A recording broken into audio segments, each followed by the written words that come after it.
वंदे पुरुषोत्तमम। परम प्रेममय श्री श्री ठाकुर जी की वाणी। आलोचना प्रसंग प्रथम खंड से एकांश। 28 आश्विन 1346 रविवार 15 अक्टूबर 1939। पद्मा नदी के उस छोर पर आकाश में सूर्यास्त हो चला है। शरद की संध्या आश्रम प्रांगण में अपनी स्निग्ध छाया बिखेर चुकी है। बांध के किनारे एक तंबू में श्री श्री ठाकुर लोगों से वार्तालाप कर रहे हैं। इसी बीच हरेंदा कनामा के लिए रसोई की सारी सामग्रियां खरीद कर वहां लेते आए। श्री श्री ठाकुर सोच रहे हैं कि किस व्यक्ति के द्वारा कनामा को बुलाया जाए। वे यह समझ रहे हैं कि सभी के सामने दान ग्रहण करने में वह लज्जा और संकोच बोध करेगी। इसलिए श्री श्री ठाकुर ऐसी चिंता कर रहे हैं जिससे उन्हें लज्जित न होना पड़े। अंत में उन्होंने जुगेश्वर झा द्वारा उन्हें बुलावा भेजा। रात्रि में पुनः उन्होंने वीरेंद्र भट्टाचार्य से अनुरोध किया, वीरेंद्र, क्या आप कना के लिए दवा दारू एवं पथ्य भोजन का उत्तरदायित्व लेंगे? रोज एक सेर दूध पिलाएंगे, हाथ से दिखाते हुए। इस प्रकार उसे मोटा सोटा बना देना चाहिए। क्या आप ऐसा नहीं कर सकेंगे वीरेंद्र? वीरेंद्र बोले, हाँ श्री श्री ठाकुर, हम लोगों के राज भिखारी हैं। विश्व कल्याण के लिए वे भिक्षाटन करते हैं। जिनके लिए वे भिक्षा मांगते हैं सिर्फ उनका उपकार ही लक्ष्य नहीं है, बल्कि जिनसे वे भिक्षा मांगते हैं उनसे भिक्षा ग्रहण उनका भी मंगल साधन करते हैं। उनके छोटे मोटे कार्य तक भी जनसाधारण के सर्वतोमुखी कल्याण के आमंत्रक है। हम एक दिशा को संभालने में दसों दिशाओं को गड़बड़ कर देते हैं। हमारी दृष्टि संकीर्ण होती है। सारी दिशाएं हमारी दृष्टि के सामने प्रस्फुटित नहीं होती। इसलिए इष्ट सहित पारिपार्श्विक को लेकर हमारा सारा जीवन सुविन्यस्त नहीं होता है। सारी चेष्टाएं व्यर्थ होती है। किंतु श्री श्री ठाकुर की चिंता कल्पना, आहार, निद्रा, सोना, बैठना, उठना, चलना, बातें, भाव भंगिमा इत्यादि सभी नियंत्रण, सामंजस्य, समाधान मुखर होते हैं। इसलिए वे सार्थक एवं अव्यर्थ हैं। तीसरे पहर में श्री श्री ठाकुर बांध के किनारे वाले तंबू में आकर बैठे हैं। कलकत्ता से कुछ भाई आए हुए हैं। उनमें एक सज्जन ने पारिपार्श्विक की सहानुभूतिहीनता के विषय में चर्चा चलाई। श्री श्री ठाकुर दूसरा क्या करता है और क्या नहीं करता है यह तुम देखने क्यों जाओगे? तुम सोचोगे तुम क्या करते हो और क्या नहीं करते हो। तुम्हारी थोड़ी असुविधा में यदि लाखों मनुष्य का माथा नहीं टनके तब तुम कैसा व्यक्ति हो? तुम ऐसा बनो कि तुम्हारे बिना मनुष्य का एक दिन भी काम न चले, तो खामखा मनुष्य बाप बाप करते हुए तुम्हारे लिए आप से आप दौड़े आएंगे। तुम थोड़ी दूर भी हटकर खड़े हो जाओ या असमर्थ हो तो लाखों मनुष्यों की रोटी पर आफत आ जाएंगे। आंखों से रात की नींद उड़ जाएगी। इतना किए बिना पारिपार्श्विक से सेवा प्राप्त करने का दावा समीचीन है। पारिपार्श्विक को ऐसा अवस्था में क्यों रखते हो जो तुम्हारी सेवा नहीं कर पाता है? सेवा के द्वारा तुम लाखों भूखे लोगों, अन्न प्यासे के पानी, पिलास की सामग्री एवं प्रेम की चेतना बनोगे। प्रफुल्ल अनेक व्यक्ति इतने स्वयं संपूर्ण है, उनकी आर्थिक क्षमता इतनी बड़ी हुई है कि दूसरों की सेवा की परवाह नहीं करते। उनके निकट आगे बढ़ना तो बड़ा कठिन है।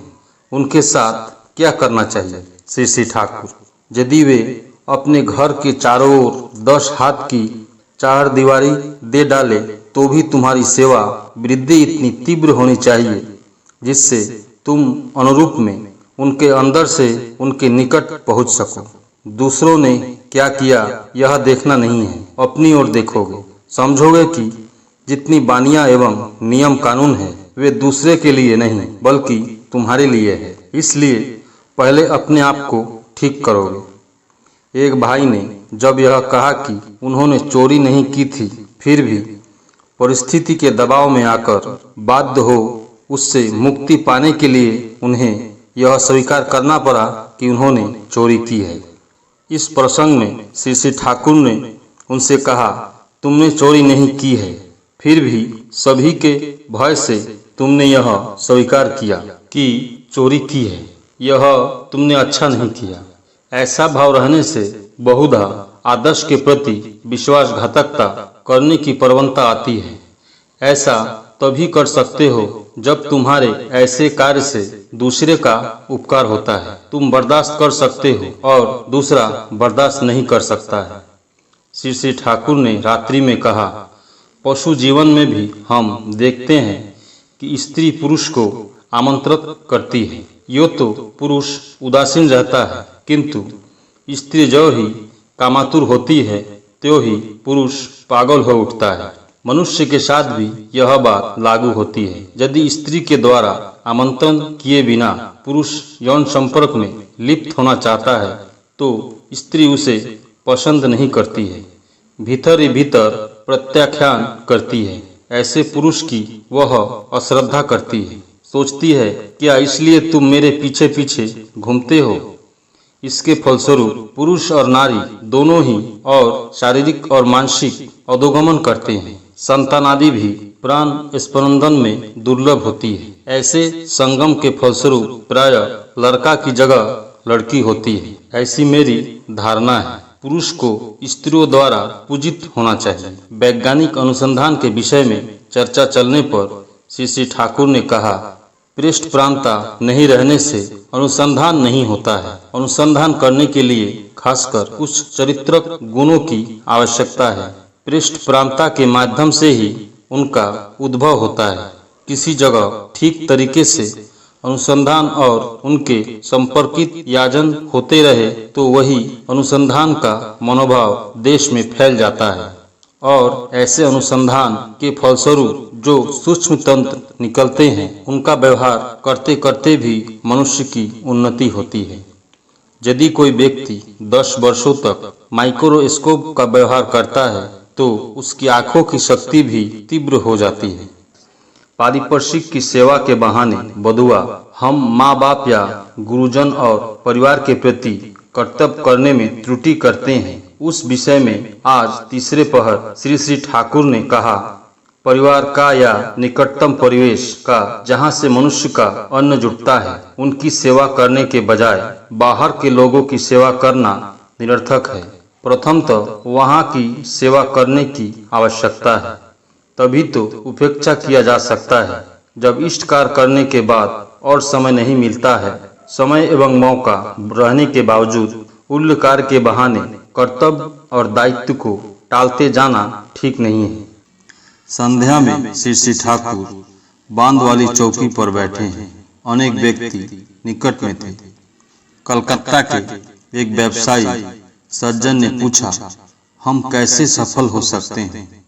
श्री श्री ठाकुर, जजन जाजन इष्टिवृत्ति मनुष्य मात्र का ही प्रमुख करनीय है। स्वयं साधना करनी होगी और साथ ही साथ पारिपार्श्विक को समझाना होगा। इष्ट भरण के द्वारा अपनी सारी शक्ति को इष्ट में केंद्रित कर अटूट बनाना होगा। पारिपार्श्विक के बिना मनुष्य चल नहीं सकता है। इसलिए मनुष्य का स्वार्थ पारिपार्श्विक की सेवा में निहित है। हर काम में ही जाजन और सेवा की आवश्यकता है। उदाहरण स्वरूप आपको एक साइकिल की दुकान है। आप यह सोचते रहते हैं कि हर व्यक्ति को मैं कैसे एक साइकिल दे सकता हूँ। उसके लिए आप बहुत सुविधा कर एक गरीब व्यक्ति को किस्त पर रुपए लेकर साइकिल देने की व्यवस्था करते हैं। साथ ही साथ उसको अपने जाजन किया कि साइकिल से उसे कितनी सुविधा हो सकती है। आपकी बातें सुनकर उसने साइकिल खरीदी, साइकिल का सुविधा मिला। तब आपको दिल खोलकर धन्यवाद देते हुए कहा, अमुक व्यक्ति ने मेरी अवस्था को मद्देनजर रखते हुए कितनी सुविधा प्रदान कर मेरे लिए एक साइकिल जुटाई है। मेरे लिए ऐसी व्यवस्था नहीं की जाती तो मैं साइकिल नहीं खरीद पाता। उन्होंने मुझे कितनी सुविधा दी है। उसकी बातें सुनकर अनेकों व्यक्ति आपकी दुकान में आने लगेंगे। इस प्रकार आपका व्यवसाय बढ़ने लगेगा। ऐसा न कर आप अधिक लाभ लेने की आशा में यदि ठगे तो पता चलने पर बाद में वह व्यक्ति हर जगह कहता फिरेगा, अमुक व्यक्ति जुआ चोर है, उसकी दुकान में कोई मत जाना। यदि आपके 1000 खरीदार रहे और हर व्यक्ति से यदि मामूली लाभ ही पाए, यदि वह भी आपको सुनकर ले, तो 100 खरीदार से जो अधिक लाभ प्राप्त करते, उससे क्या वह अधिक लाभजनक नहीं होगा। व्यवसाय शब्द आता है बी औ प्लस सो धातु से, अर्थात जो विनाश से खासकर रक्षा करता है। किंतु जो भी करो उसके मूल में गुरु भक्ति रहनी चाहिए, उससे प्रवृत्ति अधीन में रहती है, सेवावृत्ति जागृत हो उठती है, काम भी त्रुटि रहित होता है। वैसी गुरु भक्ति से ही मनुष्य मंगल का अधिकारी होता है। इसलिए गुरु को इष्ट कहा जाता है। इष्ट का अर्थ है मंगल, अर्थात गुरु का अनुसरण करने से मनुष्य का मंगल होता है। अनुसरण करने का पथ ही है जजन जाजन इष्टवृत्ति। श्री ठाकुर बांध के बगल वाले खर के घर में बैठे हुए हैं। एक नेपाली माँ ने आकर श्री ठाकुर से कहा, मुझे घर अतिथिशाला खाली करने को कहा गया है, मैं अभी कहाँ जाऊँ। श्री ठाकुर ने हंसते हुए उत्तर दिया, बहुत लोग आएंगे, वहाँ रहने में तुम्हें तकलीफ होगी, तुम कहीं व्यवस्था कर लो। माँ जिद करते हुए बोली, मैं कहाँ क्या करूँगी, आप ही कोई व्यवस्था कर देना। श्री ठाकुर, तुम कर सकोगी और अच्छी तरह करोगी, तुम जो करोगी उसे कोई नहीं कर सकेगा, ढूंढो ना। श्री ठाकुर के बोलने की भंगिमा ऐसी थी कि उस माँ को यह विश्वास हो गया कि उसके द्वारा सब संभव है। माँ यह विश्वास लेकर चली गई। सुरेंद्र जॉन्डिस से पीड़ित हो सूखकर काटा हो गए हैं, कुछ दिनों से आश्रम में रहकर ही चिकित्सा करा रहे हैं। उन्हें निकट में आते देखकर ही श्री ठाकुर ने उल्लसित हो कहा, अरे तुम तो अच्छे हो चले हो, पहले से तुम्हारी आंखों का पीलापन भी कम गया है।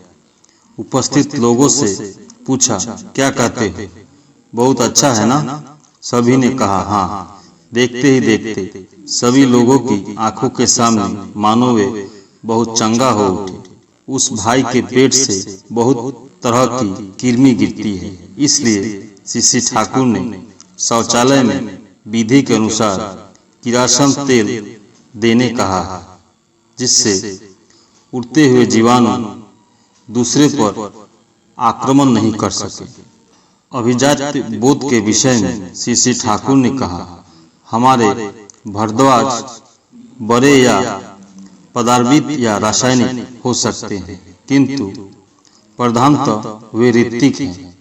उसी भित्ति पर आधारित उनका सब कुछ है, चाहे वे जो भी क्यों न हो। अपनी पगड़ी एवं मेखला उन्होंने छोड़ा नहीं। ऋत्विक की पोशाक बड़ी पवित्र है। खूब उजली चादर और कुर्ता पहनकर जब कोई व्यक्ति खड़ा होता है, तब वह देवता जैसा प्रतीत होता है। परम प्रेममय श्री ठाकुर सभी गुरु भाई एवं माँ को जय गुरु।